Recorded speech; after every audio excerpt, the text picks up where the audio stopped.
నమస్తే శ్రీరామ్ నాగేంద్ర గారు. గారు. నమస్తే. ఈ హిట్ పాట గురించి హిట్ టీవీలో మాట్లాడడం చాలా సంతోషంగా ఉంది. ఎందుకంటే ఈ పాటకి వచ్చిన అనేక రివ్యూల్లో చాలా ప్రత్యేకమైన రివ్యూ మీరు హిట్ టీవీ ద్వారా ఇచ్చిన రివ్యూ.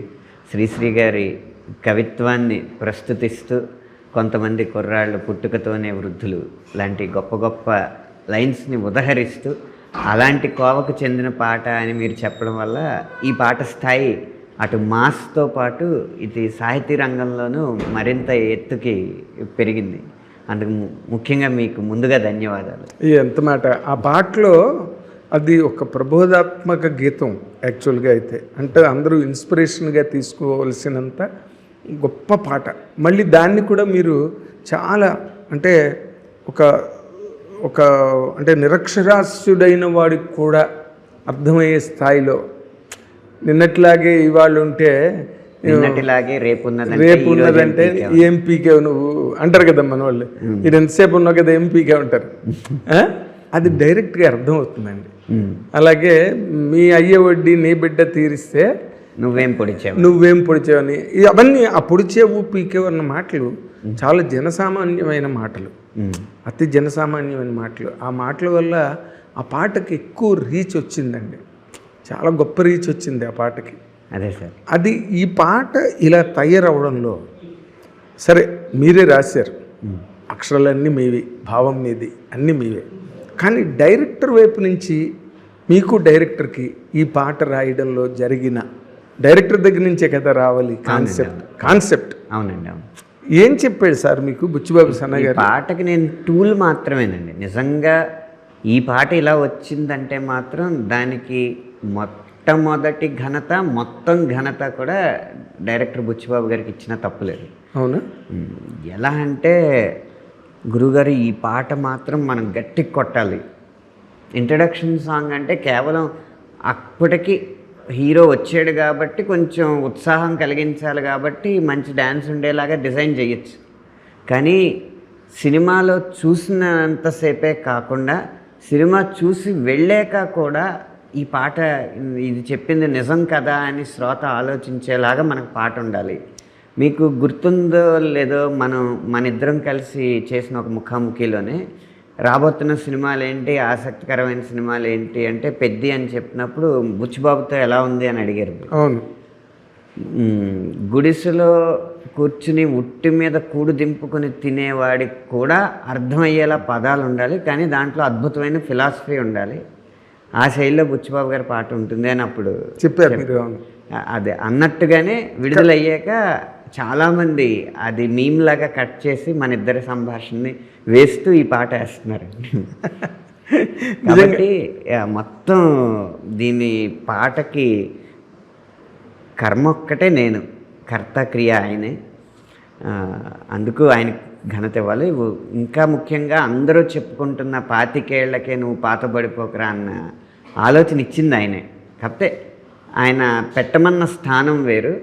ట్యూన్ని గౌరవించి ఆ పదం ఎక్కడ పెడితే కృతకంగా ఉండదో, సహజ సిద్ధంగా ధ్వనిస్తుందో అక్కడికి మార్చుకుని దానికి ఆసరాగా ఇంకొక వాక్యాన్ని సృష్టించి, పాతేసుకోకోయలా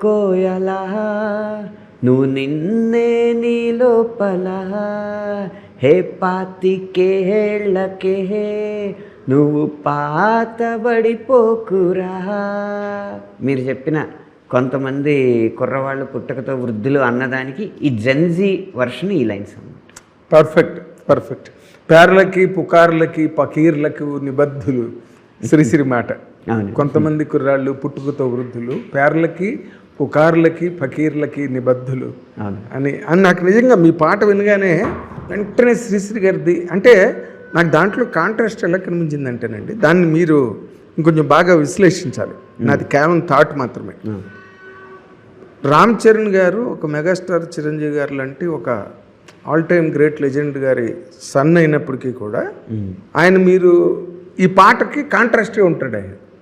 అంటే కష్టపడి ప్రతి సినిమాకి తన తాలూకు ఐశ్వర్యం, అంతస్తులు అవి ఏమీ వాటితో సంబంధం లేనట్టుగా ఆయన కష్టపడి కెరీర్లో ప్రతి సినిమాకి కష్టపడతాడు.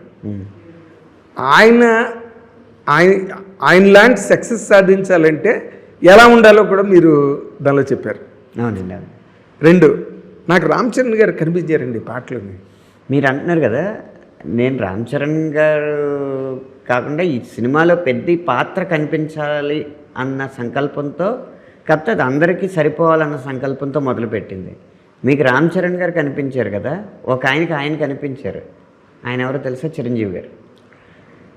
పాట రాత్రి రిలీజ్ అయితే పొద్దున ఫోన్ చేశారు. నువ్వు పెద్ద సినిమా కోసం రాసావో లేకపోతే రామ్ చరణ్ కోసం రాసావో అదంతా అనవసరం. ఇన్నాళ్ళు నా ఇంట్రడక్షన్ సాంగ్లో నేను ఆ పాత్ర ఏం చెప్పాలో అది చెప్పాను, నాకు తోచిన మంచి చెప్పడానికి ప్రయత్నించాను, కానీ నేనేంటో అనేది ఎప్పుడు నా ఇంట్రడక్షన్ సాంగ్స్లో చాలా తక్కువే చెప్పాను. ఈ పాట వింటున్నంతసేపు మొత్తం పాటలో అన్ని లైన్లో నా జీవితం, నా కెరీరే నాకు కనపడింది అని చెప్పారు. బా, నిజంగా అంటే అంత పాటకి అంత సార్వజనీనత, యూనివర్సాలిటీ, సార్వకాలీనత అంటారు. అవును అవును, సర్వజనీనత, సర్వకాలీనత 2 ఆపాదించబడ్డాయి. అందుకని ఒక్కొక్కరికి ఒక్కొక్కరు కనపడుతున్నారు. అంటే చిరంజీవి గారు ఉన్నారు. నేను ఇప్పుడు మీరు ఏ పాట రాసినా, ఒక వ్యక్తిత్వ వికాసానికి సంబంధించిన ఒక డైలాగ్ రాసినా, ఒక పాట రాసినా, ఏం రాసినా 100% అందులో చిరంజీవి గారు ఉంటారు. అవునండి. ఎందుకంటే చూసేవాళ్ళు మీరు చిరంజీవి గారి గురించి ఎప్పుడు గొప్పగా చెప్తుంటారండి అని నాకు కింద కామెంట్లు పెడుతుంటారు. చిరంజీవి గారి గురించి గొప్పగా చెప్పడమే ఉండదు. చిరంజీవి గారి గురించి చెప్తే అది గొప్పగా ఉంటుంది.